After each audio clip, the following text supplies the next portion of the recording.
Make sure, especially if you're having any connectivity issues, sometimes if you turn off your camera, that can help with that. If something is freezing or things like that. And please make sure if you have any questions throughout that you're submitting them in the chat function located on the bottom of your screen. And I have some ladies who are going to be helping me out today to navigate any questions you have, and we'll have some time at the end, hopefully, to answer any questions you have. Just to introduce myself, my name is Erin Hughes, and I am one of the ELA specialists at the Louisiana Department of Education. I'm joined today also by my wonderful supervisor, Miss Kenna Magana. And she's going to be helping me out again to monitor that chat and let everybody in the room. And she's going to be driving the deck today. So if you hear me go, Kenna, next slide, that's who I'm talking to. And also my colleague, Lisa Kavanaugh, she's with us today, and she's going to be helping me out monitoring the chat and anything that you guys might need. And she's another ELA specialist at the department like myself. All right, everybody. Hopefully everybody can see the presentation nice and big. And this webinar should probably be posted to our new website at some point. And we'll have some comms about that as well. So we're going to go ahead and kick it off. So this is session 1 of our ELA Leader Learning Series, part 1, Planning for Leaders. So again, thank you guys so much for joining us today here.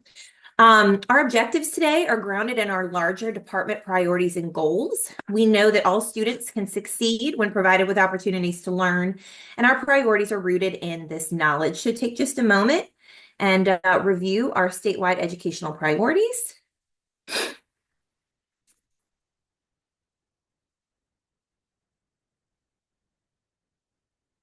Okay. And we're going to go ahead and move on to our statewide teaching and learning strategy.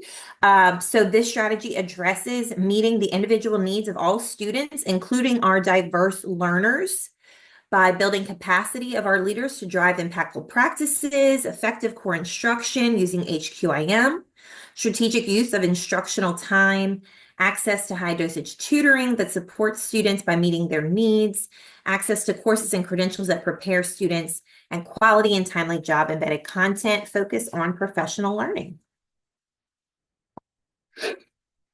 In Louisiana, our goal is for all students to read, understand, and express their understanding of complex grade level texts. This requires careful planning to happen before instruction begins. And we're really going to be leaning in on that careful planning aspect so that we can make this goal happen. By the end of this session, here are the session's specific objectives. You should be able to effectively unpack and plan for implementation of a Tier 1 ELA unit and prepare to support your teachers as they engage in this process.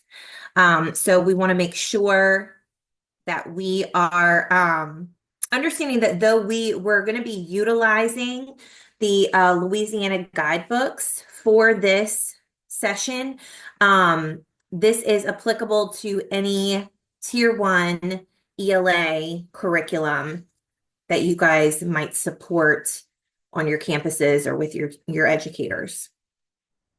Erin, I'm so sorry to interrupt, but it looks like my computer wants to go crazy with the sharing. I just want to be sure you can see the correct screen. I am seeing the correct screen. Yes, ma'am. Perfect. Okay. All right, guys. So basically, the majority of our time today is going to be spent looking at what we call our unit study protocol, how to effectively unpack and prepare for a new unit. And I want to emphasize really quickly before I get into reading my notes here, that this unit study protocol, it might be something that you are kind of like on a spectrum of your understanding as a leader of ELA educators, like whether or not you know that this is done on your campus, if it has been done, if it's done religiously every year by teachers as they are embarking on planning for a new ELA unit. A lot of people have had a lot of exposure to this protocol already. However, what I really want to emphasize today, similar to the fact that we're very, very lucky in ELA that um, we have had high quality instructional materials in our content area, tier one materials, for quite some time now. And where we're kind of shifting as a department is really trying to move from supporting everyone in the what all of this is into how we can best utilize it. How can we get more effective, more efficient? And that's really where we're going to see the biggest gains for our students is ensuring that not only are we using the high quality materials, or we're using the unit study protocol with our teachers when unpacking an ELA unit, but how we're doing that, making sure we're doing it at the depth and utilizing all the resources that we have to do it correctly, that is going to translate even more to student growth. So looking at the unit study protocol, it is a process, just to give an overview, that guides teachers through the unit unpacking process. It aligns with all high quality instructional materials for ELA, not just guidebooks, and can be used in a variety of settings. Teachers could complete the protocol independently, or they can work on it independently and then come together to discuss in teacher collaboration, which is always ideal. And later in the session, we're going to dive into the protocol and apply it to the planning process. So having teachers fully prepare before implementing a new unit of study is essential. We know that. The unit study protocol is a process that you should guide your teachers through as they internalize their upcoming unit. And this is something that, again, as leaders, we want to make sure that we're walking the walk. And so engaging with them during this process, modeling the depth that they need to be going into when unpacking a new unit, I think is very important for just setting those expectations. So step one of the unit unpacking protocol is going to be this starting with the end in mind. So it has us using that backwards design planning model we've been talking about for a long time. We begin by ensuring that you understand the curriculum's instructional approaches for reading, discussing, presenting, and writing, and how all students are supported through instruction. So how does my particular curriculum provide supports for students in all of these different areas of English language arts? Then we move to reviewing the unit or module overview and familiarize ourselves with the central or focus question of the unit. Then we take a look at the assessments within the unit. We access the evaluation or assessment plan for the unit or module and analyze the final unit module assessment and exemplar to determine the knowledge and skill demands of the culminating assessment. So that's a lot. We're going to break that down. So to begin, we got to understand the curriculum's instructional approaches for reading, discussing, presenting, and writing. How everyone is supported. Most HQIM has a guide that walks teachers through the philosophy and planning protocols of the curriculum. So this is really important knowledge to be able to fully understand the purpose of the curriculum structure and content.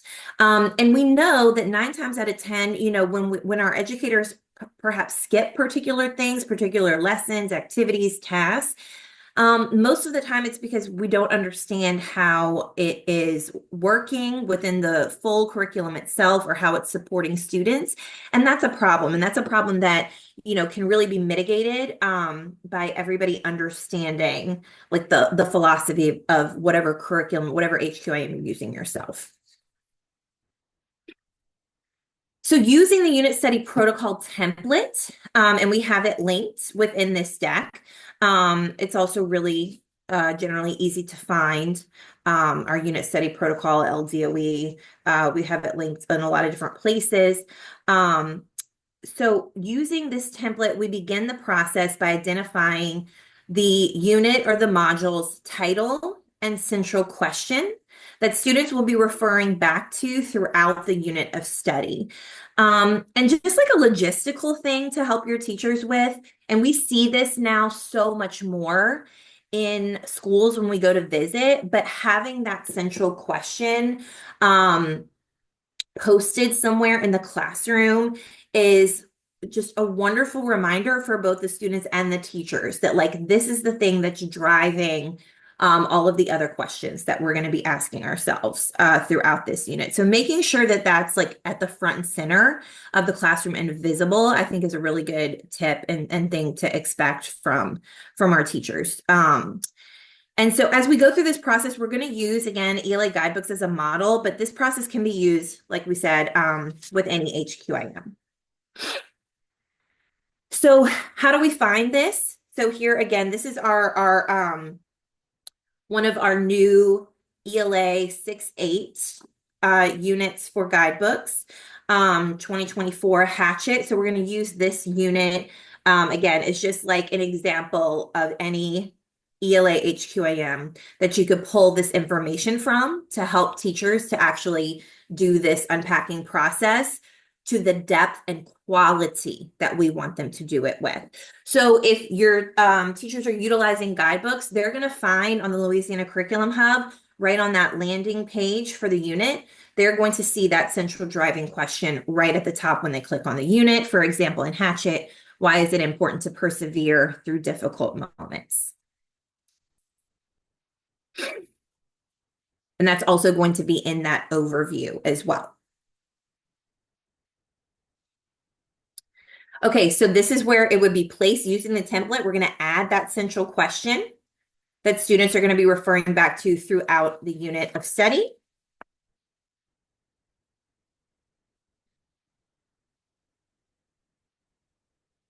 So step one, pretty easy. What's the title? What's the driving question? And I think, again, it's not so much that maybe teachers are unaware of that. It's how do we help them and assist them translate that into their classroom in a way that's visible for students and help them translate that into their planning to ensure that, like, as they're unpacking the unit, we're understanding that this is supposed to be supporting students' understanding of that question. And the questions are generally for high quality instructional materials in ELA, the questions are generally and hopefully going to be kind of bigger life questions, right? Not just some one and done skill-based ELA thing, not just something that's only specific to one particular text, but things that are going to help them build important background knowledge so that when they encounter another text, for instance, about perseverance, whether it be in sixth grade or any grade level or on the ACT, they're able to apply some background knowledge about that topic. So the next step that we have here, or the next part of this step, is analyzing the final assessment and exemplar. So we want to access the evaluation and assessment plan for the unit or module and analyze the final unit module assessment and exemplar to determine the knowledge and skill demands of the culminating assessment. So for instance, teachers, again, if they were using guidebooks, they would refer back to their HQAM, locate that end of unit module or culminating task. So for example, in ELA Guidebook 6-8, 2024, detailed information about the culminating task can be found by clicking on the Assessments tab on the unit landing page. And this is going to give them access to the full unit evaluation plan.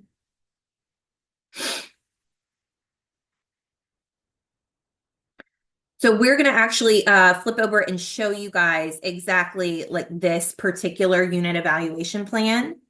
I think Ken is going to swap to that tab. So what you would do is this unit evaluation plan kind of starts with like the philosophy of an evaluation plan itself of our curriculum embedded assessments in the ELA guidebooks. But if they continue to scroll past that, they're going to see important aspects of how we evaluate students from like the more micro lesson level here to the section level with the section diagnostics and how they connect to the culminating task, which is the end of unit task. And then finally, we want students to understand ultimately the culminating task itself. And we need teachers, because of the importance of that backwards design, to make sure that they're starting before they dive in to the individual lessons and activities within any HQIM, that they understand where's my destination? Where am I going, right? So for instance, in guidebooks, we want to dig into this prompt, this culminating task prompt, which is the generally for most, guidebook units going to be an essay of some sort. So we are going to see what is the prompt for that and dive into those expectations. And then we're going to take a look at what the rubric is expecting of students. And then the final piece of the evaluation plan is going to be the exemplar. So again, particularly for teachers, this exemplar is helpful in understanding, like, a prompt is great and it gives you a lot of details, and rubrics are great, but to see something come to life in real sentences and paragraphs, that helps the teacher to understand like what those individual knowledge and skill-based expectations are. And again, we don't, recommend, because these exemplars they're not written by students. So we don't, want anyone to think, okay, oh yeah, this is the thing that you put in front of your kids and say, everybody's better have this level of quality. This exemplar, again, is mainly for teachers in this step here when they're unpacking the unit to really fully recognize what the culminating task knowledge and skills are about. So just to clarify that.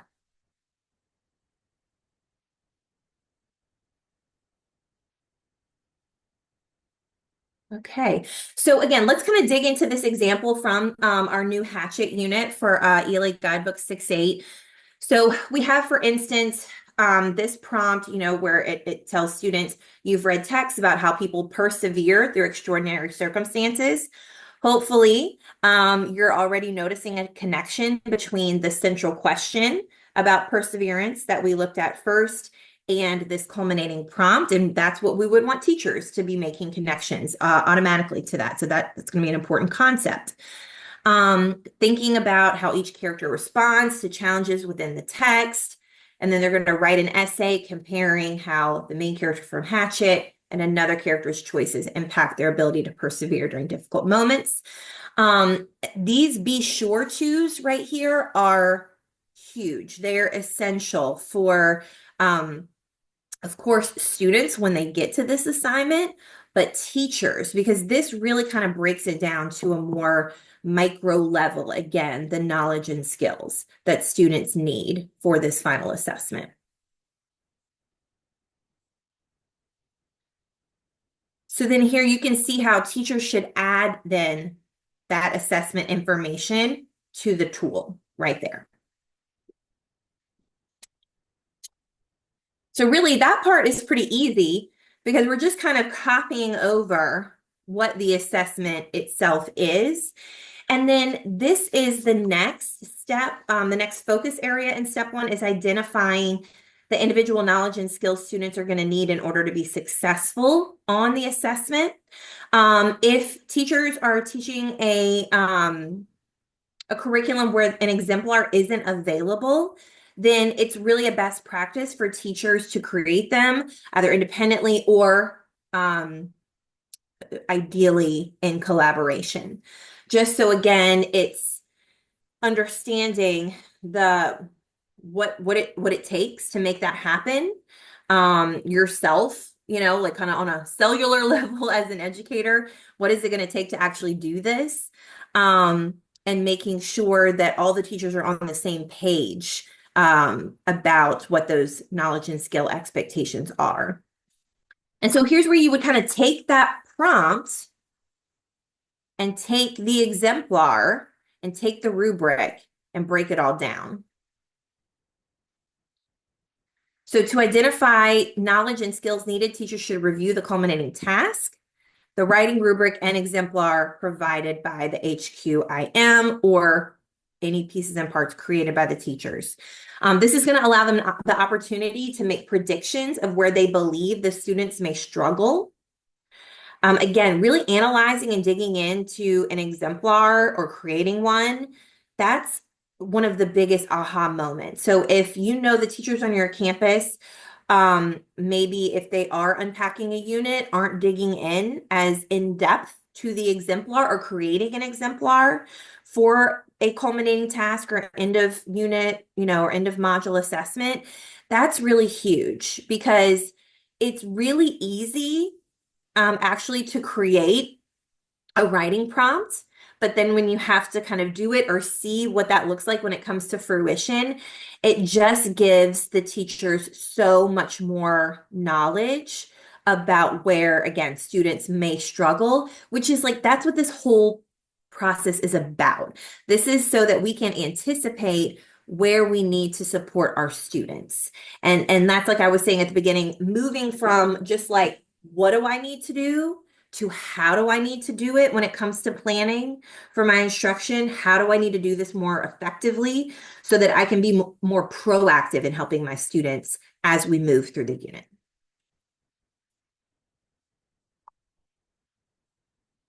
Okay, so looking back to our tool, what knowledge and skills will students need to be successful on this example culminating assessment for Hatchet?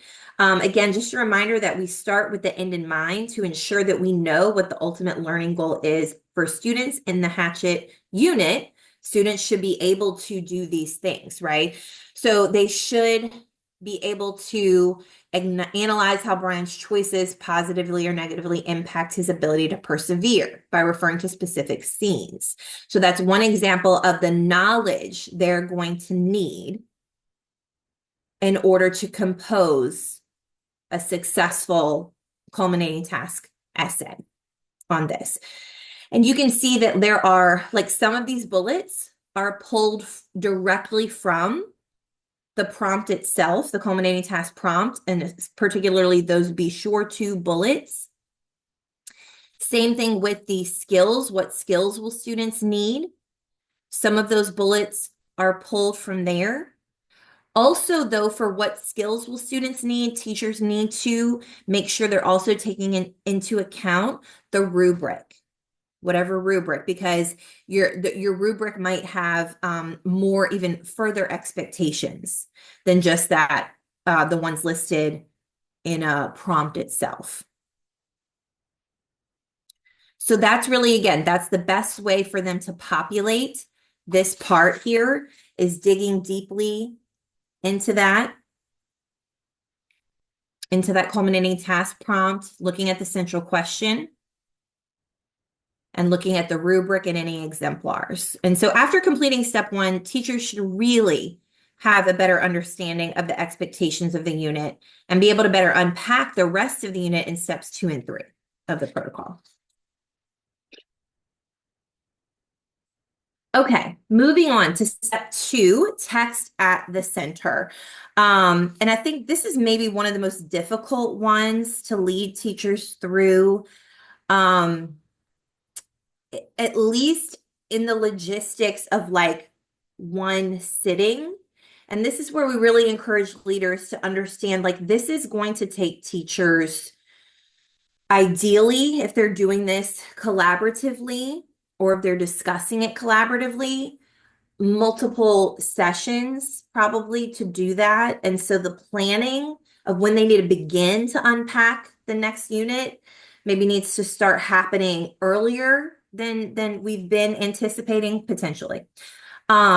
Because, to read all of the text prior to a unit is enough, and then to really dig in and figure out, okay, what knowledge and skills are students going to need, plus what are the features of text complexity of all of these different texts.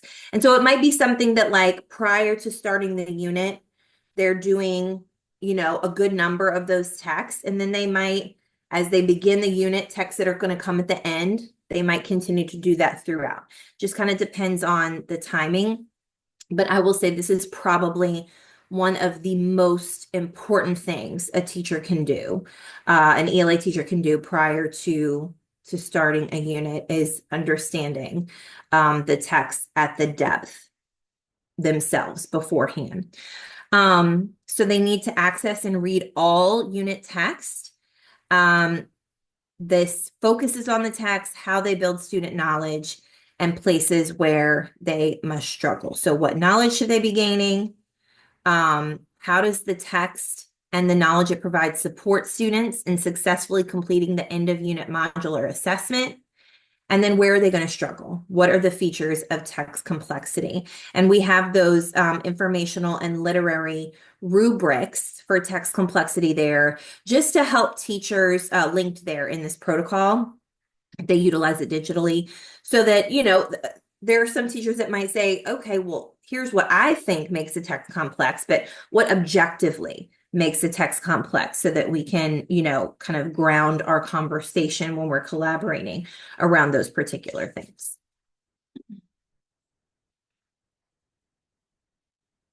Okay, so reading the text is going to allow the teachers the opportunity to determine the big ideas and how each text connects to and supports the demands of the culminating assessment.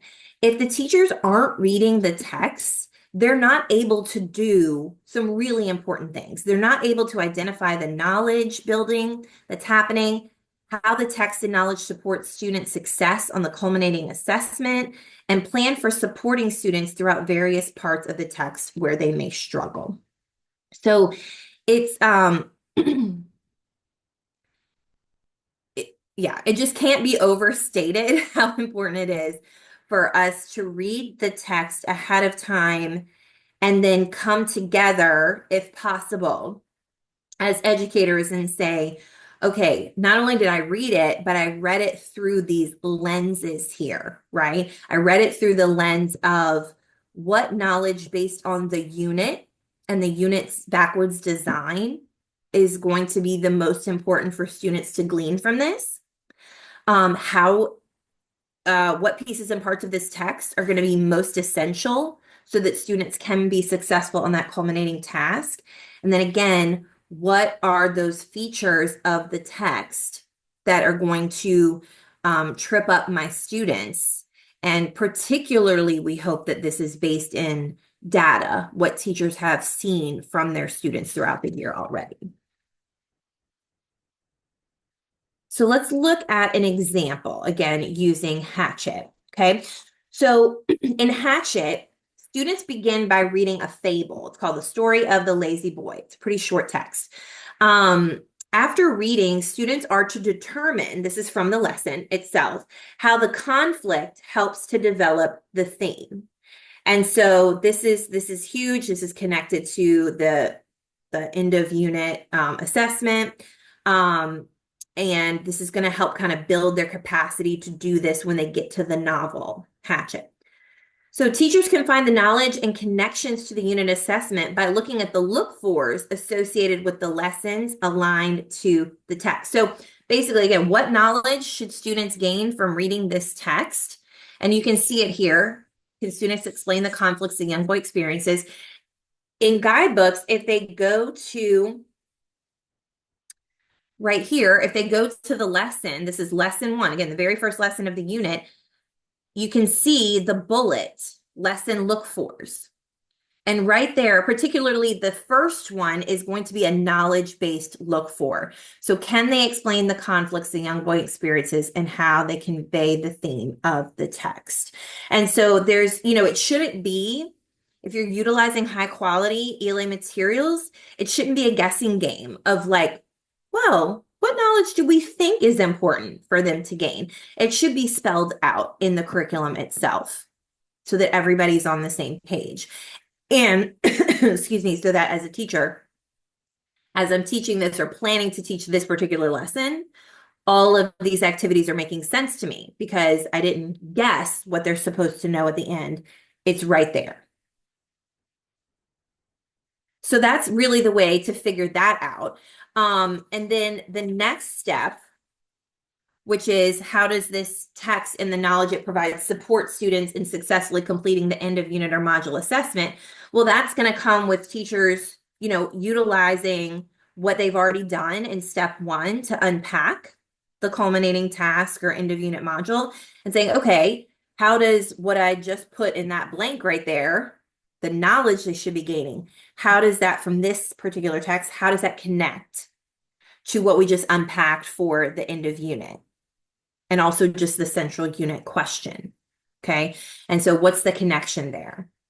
So understanding that, because we want to make that really clear to students as well. Again, great reason why posting the culminating task at the beginning of the unit, posting a central question is such a good practice so that teachers can be really transparent with students. Like, hey, we're doing this thing today, and here's why, right? We're doing this because this connects to this, or probing the students to question, right? How does what I'm telling you we're about to do today connect to what we're going to have to do at the end of the unit itself? Okay, so now the final part of this process, again, one of the most important parts for actual instruction, is going to be making annotations and identifying areas of need.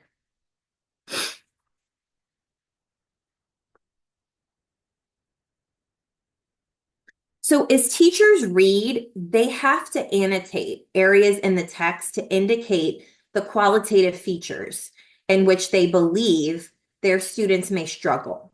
Their annotations will be based on prior assessment data and knowledge of the students. So unless this is the very, very first unit, teachers should have some data on these students. And even if it is the first, they might have a little bit of data, right? So not only what makes any text complex, but based on data I have on my students, what's going to make this particular text complex for this particular crop of students, right? That's really important. So, for example, if prior data tells us that a specific group or groups of students need additional support with how the author develops a theme, so that, in ELA, we're really blessed that we kind of like our standards wrap around. So we kind of might ask similar big picture questions with a lot of different texts. So if I know that when I ask that particular thing of my students, in August and September, they were like looking at me like I have three heads. As a teacher, now this is my second unit, maybe I'm doing, I know that they're going to need some more support with that concept, with that ELA standard of thinking, right? Okay. So I need to note that when they read this particular text, I might need to add some additional like theme-based questions, or make sure if there are any optional activities like we have in guidebooks that focus on theme, that I include those in the lesson. Because again, what my students have shown me in the classroom, not on some not on the LEAP, not on some random standardized assessment, but on curriculum-based assessments that I've already done with my students. What have they shown me in terms of their abilities toward this type of knowledge or these skills? And if I see these things coming up again, let me make sure that I am embedding or utilizing available supports. So you can see how like this step is going to translate to their actual classroom instruction heavily if it is done at this depth, right? And the more work we kind of put into it at the onset before we even start, the easier the planning process is going to be. So another example, maybe we have some students who are struggling with vocabulary and context. So I would want to make sure as a teacher, and I would want to lead my teachers in noting tier 2 or tier 3 words, and plan to support students using a research-based protocol for vocabulary acquisition. So meaning like, again, as I am reading these texts ahead of time, right, to plan, as the leader, I'm encouraging my teachers like, hey, have your book, have those texts printed out, mark those words that you think they're going to struggle with, right? Compare that to where the lesson supports them. Will they need additional supports with vocabulary prior to or during instruction? So all these things can be done before they even start into the day-to-day lesson planning. Okay.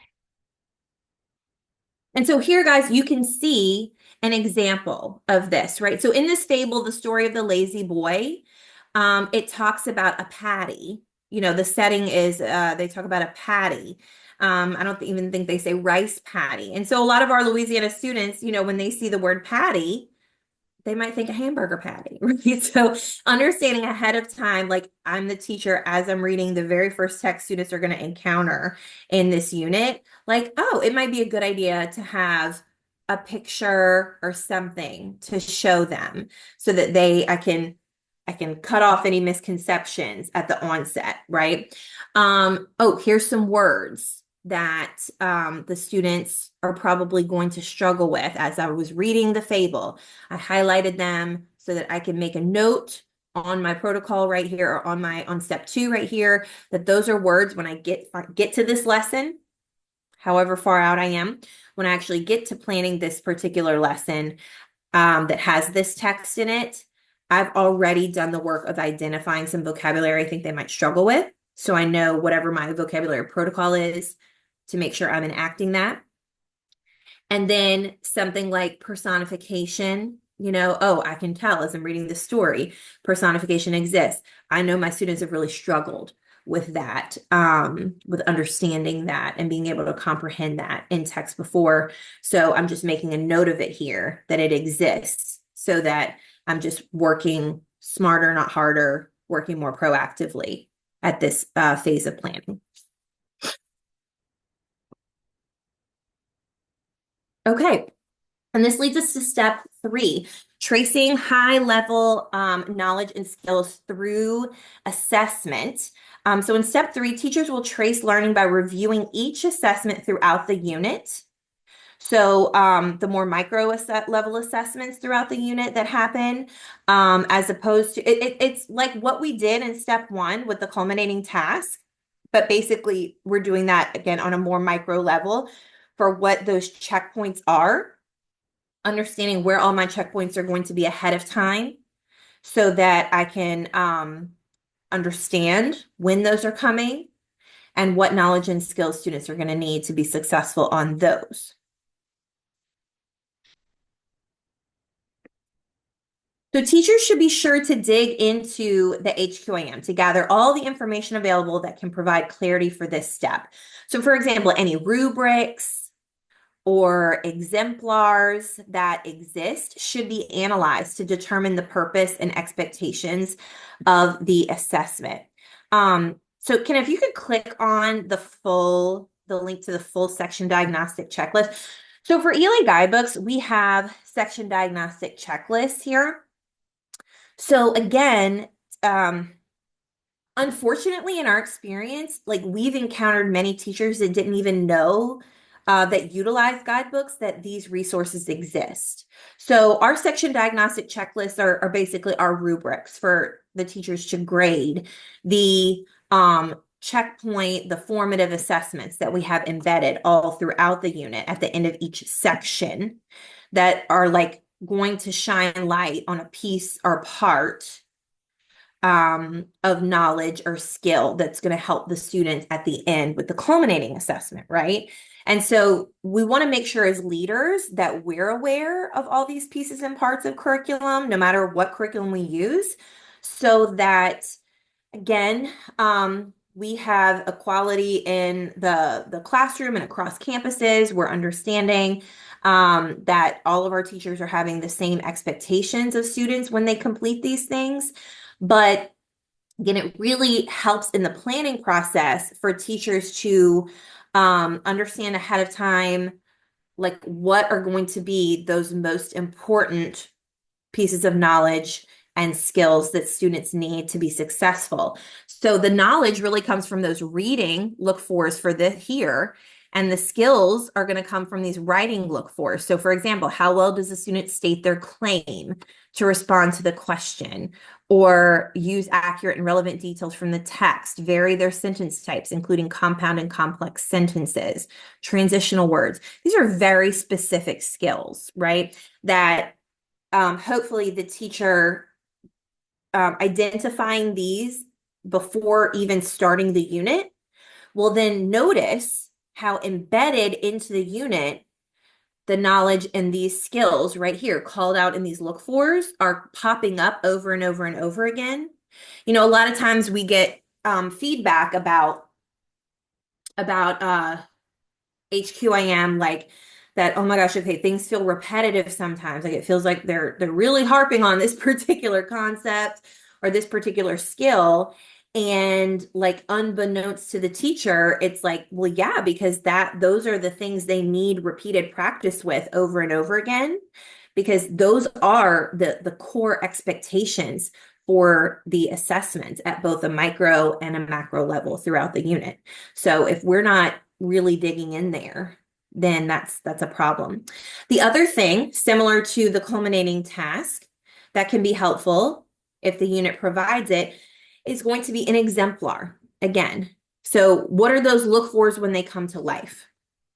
Right. And that again can really help bring clarity to the teacher before they even start the unit of like, okay, what does this is a great prompt, but what does that look like in words and sentences and paragraphs? So making sure that me as a teacher, I understand like, okay, this is the goals come to fruition so that when I'm teaching, first of all, this also helps me identify like, okay, I know that like, oh, this is a beautiful transition word there. Whereas Chris was in a car accident with his parents. That sounds wonderful. I want all my students to be able to use language like that, but I know a lot of them don't feel confident. So knowing from these checklists, these look fors, rubrics, exemplars, that's a big piece, I can then plan on the front end to make sure that I'm supporting students, maybe at a more depth or a particular group of students with utilizing transition words like that, just as an example.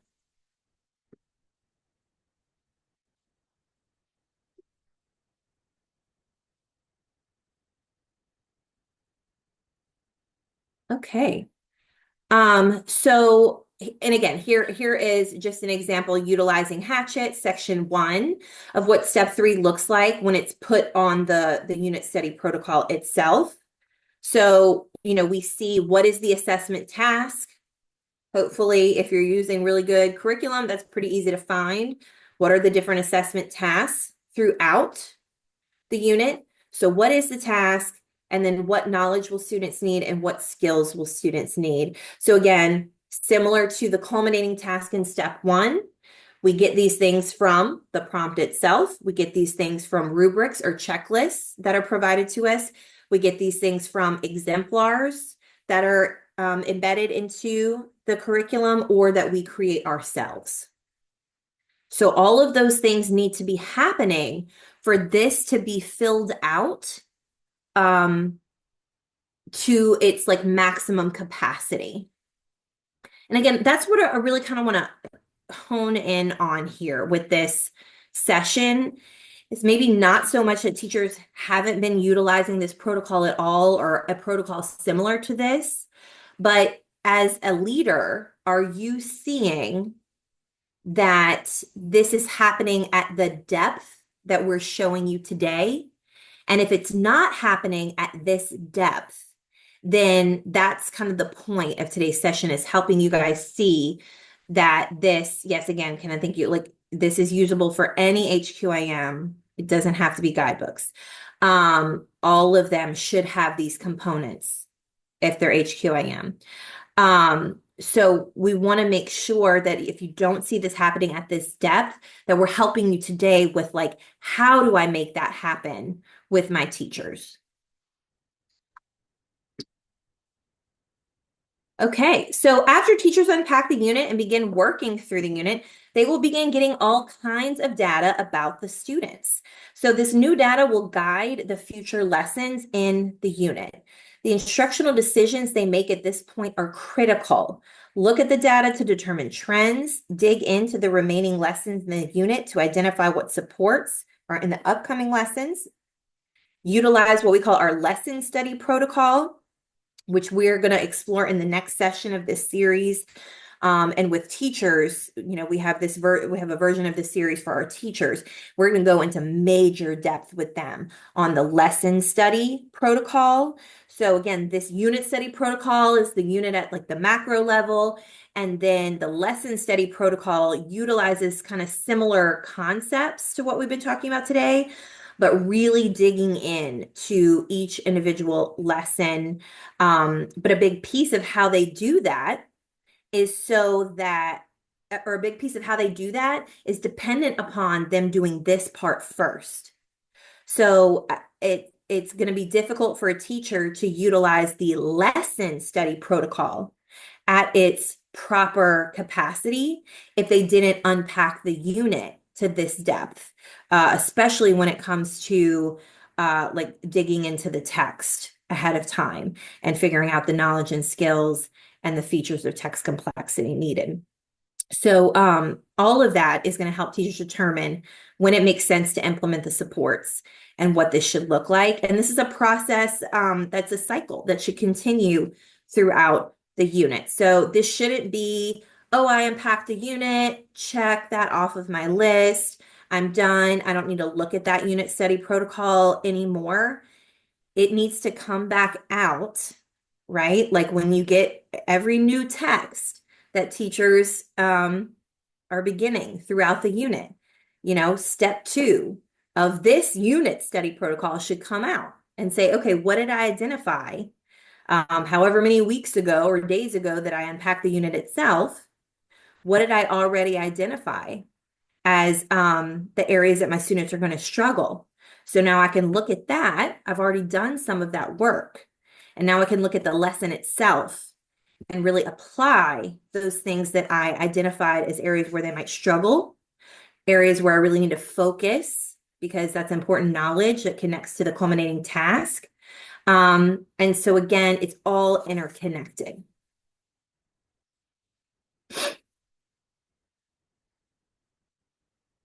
These are some links that when you guys get access to this deck that can help teachers begin their data-informed decision making. Because again, once this is done and we've unpacked our unit, then we start it. And from day 1, minute 1, we're collecting data from our students by the things that they say, the things that they write, all of that. So, how do I collect that in an organized way so that in future planning sessions together, we can all come together and have some normed processes and protocols to discuss how our students are performing so that we can continue again to dig in and monitor them, provide supports for them, and make sure that we're growing them and we're not just moving through the motions of the unit itself. And up next in the series, we're going to have observation for leaders. So we're going to have for teachers, it's going to be instruction. So how do I utilize like that lesson study protocol to maximize the value of my instruction and maximize student growth? And for you guys as the leaders, when I'm doing observations of teachers as they are instructing, what are some things that I need to be looking for? We've got some videos for you guys that we're going to be watching together to kind of see, we talk a lot about best practices. What does that really look like when it's happening in the classroom? And heavily into that pedagogy piece. I've done all of my planning and now I'm trying to make it happen as the teacher, but as the observer, and the leader, am I seeing that student engagement happening based on some strategic planning by the teacher ahead of time so that students are engaged, they are supported, and they are growing?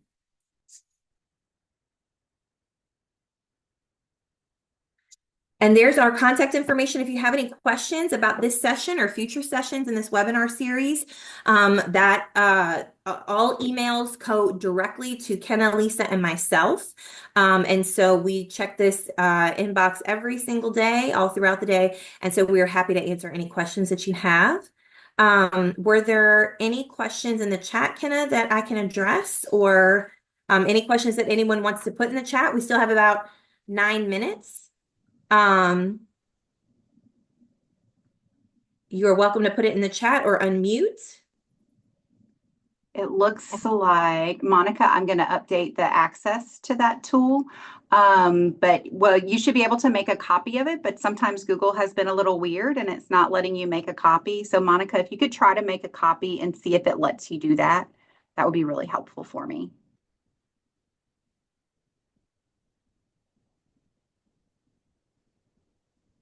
Again, I know that was a lightning round of a lot of information. So if you want to unmute or drop anything in the chat and ask a question, we are here. If not, we hope to see you at the next part of our series. Hi. I Hi. did. So the first doc, which was the section diagnostic data collection tool, did ask me to make a copy. The second one, I clicked it 3 times, but it is asking that I request access. Well, that's fun. I will update that right now. I'm going to stop sharing my screen.